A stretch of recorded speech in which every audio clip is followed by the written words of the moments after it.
গুনে সব খাই আছে করি থেকে বার করছি আটা, যে আটা দিয়ে আমরা এখন বানাচ্ছি তলি। আর আবার তলি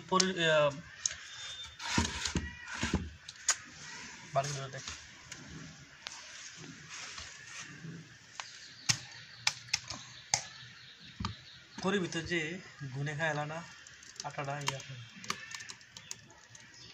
এক সালা মতন আছে না ফেলাইয়া আমরা এটা কাজে লাগাইতেছি। তুই এটার মধ্যে লাগাইবা লাগাও কি